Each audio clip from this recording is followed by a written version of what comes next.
Hello दोस्तों, स्वागत है आपका हमारे चैनल आई क्यू स्टडी में।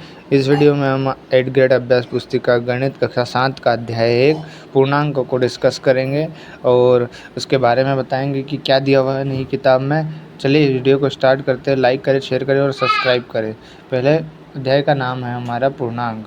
यहाँ पर हमें पूर्णांक के योग, संवृत्त और अवकलन संवृत्त के बारे में बताया गया है। जैसे कि हमने अध्याय में देखा हुआ है कि जब दो पूर्णांक संख्याओं का योग किया जाता है तो योग से एक पूर्णांक संख्या प्राप्त होती है, वैसे अवकलन से भी एक पूर्णांक संख्या प्राप्त होती है। इसके बाद में दोनों ही नियम, जैसे कि क्रम विनिमय नियम का किस तरीके से प्रतिपादन होता है और सहचर्या गुण का किस तरीके से प्रतिपादन होता है, दोनों ही चीज़ों को इस पेज में आसानी से समझाया गया है कि किस प्रकार से सहचर्या का नियम प्रतिपादित होता है। इस पेज में हम देखेंगे कि किस प्रकार से योज्य तस्मक क्या होते हैं। योज्य तस्मक का मतलब होता है किसी भी संख्या के साथ अगर हम 0 को जोड़ दें तो वह 0 पूर्णांक के लिए एक योज्य तस्मक होता है। उसके बाद में पूर्णांकों का गुण बताया गया है और उसके बाद में हमें चिन्हों के बारे में बताया गया कि अगर चिन्हों के बीच में गुणा होता है तो क्या होता है। ठीक है, इस पेज को ध्यान से समझते हैं तो देखेंगे कि अगर दो धन की संख्याओं का आपस में गुणा किया जाए तो उत्तर धन का होता है। अगर दो ऋण की संख्याओं का आपस में गुणा किया जाए तो उत्तर धन का होगा। एक धन और एक ऋण की संख्या का गुणा किया जाए तो उत्तर ऋण का होगा। एक ऋण की और एक धन की संख्या का गुणा जाए तब भी ऋण का ही उत्तर होगा। इसी प्रकार से अगर भाग की बात करें तो भाग को भी यहाँ पर हमें समझाया गया है कि अगर दो धन की संख्याओं का आपस में भाग किया जाए तो उत्तर धन का होगा। अगर दो ऋण की संख्याओं का आपस में भाग दिया जाए तो उत्तर भी धन का होगा। अगर एक धन की और एक ऋण की संख्या का गुणा किया जाए तो उत्तर ऋण का होगा और अगर एक ऋण की और एक धन की संख्या का गुणा किया जाए तो उत्तर ऋण का होगा। अब पूर्णांकों के लिए एक उदाहरण को देखते हैं। तो उदाहरण 1 दिया है, ऋण 3 में से धन 3 को घटाना है। तो जब हम ध्यान से देखेंगे तो ऋण 3 के बाद में धन और ऋण दिए हुए हैं, तो धन और ऋण मिलकर आपस में ऋण बनते हैं, इसलिए ऋण का 3 और ऋण के 3 आपस में हो जाएंगे ऋण के 6। इस प्रकार उदाहरण 2 भी दिया है, इसमें ऋण 10 दिया हुआ है। ऋण 10 में से ऋण 4 को घटाना है। तो देखते हैं कि ऋण घटाना है से मतलब ऋण ऋण मिलकर धन हो जाएंगे और ऋण 10 में से धन के 4 घटाओगे तो ऋण का 6 बचेगा। अब हम दो प्रश्नों को देखते हैं। प्रश्न नंबर दूसरा दिया हुआ है 35 ऋण 20। तो ऋण ऋण धन हो जाएगा और 35 धन 20 बराबर 55 हो जाएगा। वहीं पे ऋण 25 और ऋण 13 है, तो ऋण ऋण की दोनों संख्या आपस में जुड़ जाएगी तो ऋण 38 हो जाएगा। अब इसके ठीक नीचे दिया है, प्रश्नों को पढ़कर दिए गए विकल्पों को सही उत्तर चुनकर उसके सामने गोले में घेरा बनाना है। तो इसका जो पहला प्रश्न है वो है सबसे छोटा पूर्णांक है। इसका सही उत्तर होगा ऑप्शन नंबर डी, ऋण 2। पूर्णांकों के लिए योज्य तस्मक है, इसका उत्तर होगा ऑप्शन नंबर सी, 0। प्रश्न नंबर 3 में है ए भाग ऋण 1 का मान होगा, तो इसका जो सही उत्तर होगा ऑप्शन नंबर सी, ऋण ए। प्रश्न नंबर 4। प्रश्न नंबर 4 दिया है पूर्णांकों के लिए गुणात्मक तस्मक होगा, तो इसका जो सही उत्तर है वो है ऑप्शन नंबर ए, 1। प्रश्न नंबर 5 दिया है यदि सोमवार को श्रीनगर का तापमान ऋण 3 डिग्री सेल्सियस था और मंगलवार को तापमान 3 डिग्री सेल्सियस और कम हो गया तो मंगलवार को श्रीनगर का तापमान क्या होगा।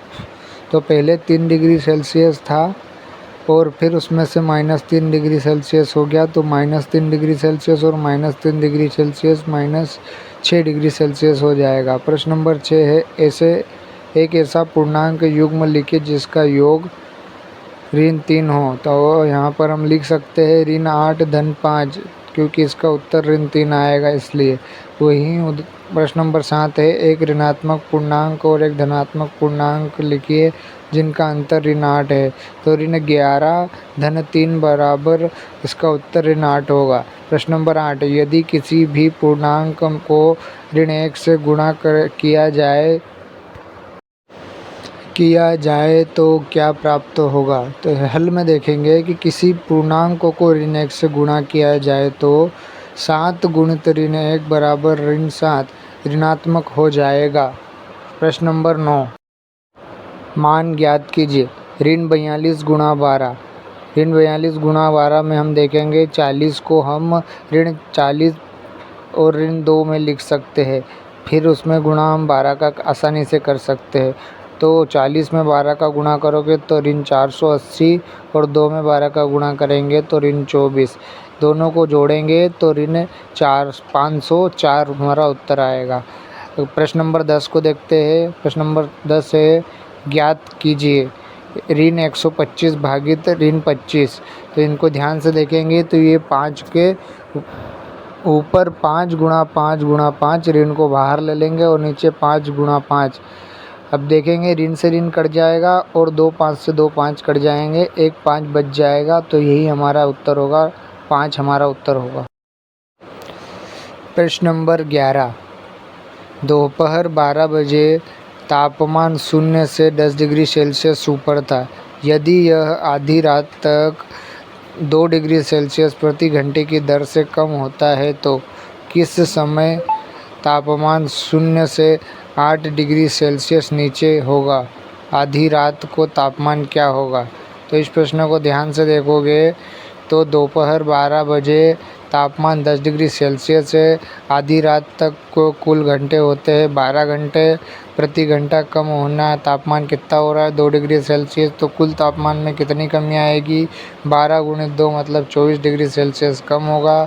अतः रात 12 बजे तापमान बराबर होगा 10 डिग्री माइनस 24 डिग्री सेल्सियस। तो रात के 12 बजे तापमान हो जाएगा ऋण 14 डिग्री सेल्सियस।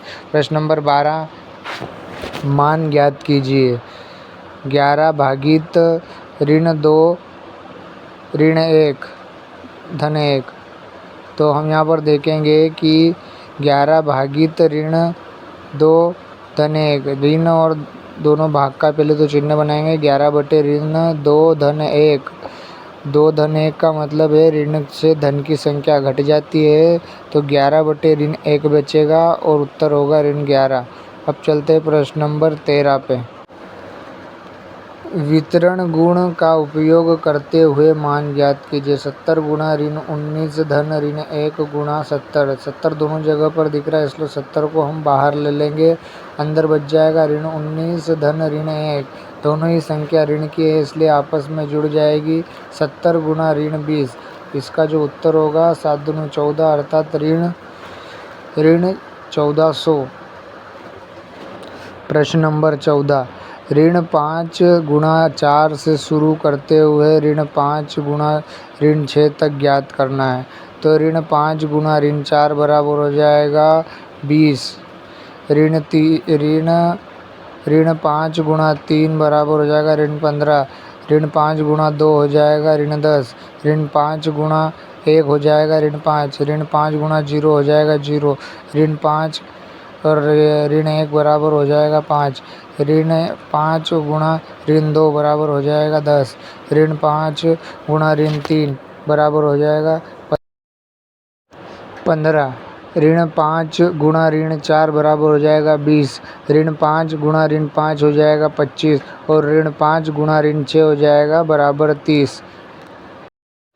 प्रश्न नंबर 15, 15 प्रश्नों वाले एक कक्षा टेस्ट में प्रत्येक सही उत्तर के लिए 4 अंक दिए जाते हैं और प्रत्येक गलत उत्तर के लिए ऋण 2 अंक दिए जाते हैं। अब यहाँ पर हमको प्रश्न देखना है। पहला प्रश्न है अ वाला, गुरप्रीत सभी प्रश्नों को हल करते हैं परंतु उसके उत्तरों में से 9 ही सही है, उसके कुल कितने अंक प्राप्त होंगे? तो और दूसरा प्रश्न है, इसके मित्र ने सभी प्रश्न हल किए जिसमें से केवल 5 सही है, उस मित्र के प्राप्त अंक लिखना है। तो इसका हल देखेंगे तो सही उत्तर के लिए अंक है 4 और गलत उत्तर के लिए अंक है ऋण 2। अ वाले को देखेंगे तो गुरप्रीत ने सभी प्रश्नों हल किए परंतु सही जो प्रश्न थे उसके 9 थे, तो 9 और सही के लिए मिल रहे थे अंक 4। तो 9 गुणा 4 बराबर 36। तब गलत अंक की बात करें तो अगर 9 सही किए हैं तो 6 गलत किए होंगे, एक गलत के लिए ऋण 2 हो रहा है। तो 6 गुणा ऋण 2 उत्तर आया ऋण 12। कुल अंक जो हो जाएंगे 36 ऋण 12 बराबर 24। और ब वाले को देखेंगे तो मित्र ने सही प्रश्न हल किए जिसमें सही जो है 5 है, तो 5 सही के हिसाब से 4 अंक मिलते हैं, तो 5 गुणा 4 बराबर 20। तब उसने जो गलत किए होंगे 9 प्रश्न गलत किए होंगे, तो 9 गुणा -2 बराबर -18। तो जो कुल अंक प्राप्त किए होंगे मित्र ने वो है 20 ऋण 18 बराबर 2 अंक। यहाँ पर ये वीडियो समाप्त होता है। हमारे वीडियो को लाइक करें, शेयर करें और ज़्यादा से ज़्यादा लोगों में शेयर करें ताकि जिन लोगों को इसकी आवश्यकता हो उनको यह वीडियो आसानी से मिल सके। धन्यवाद।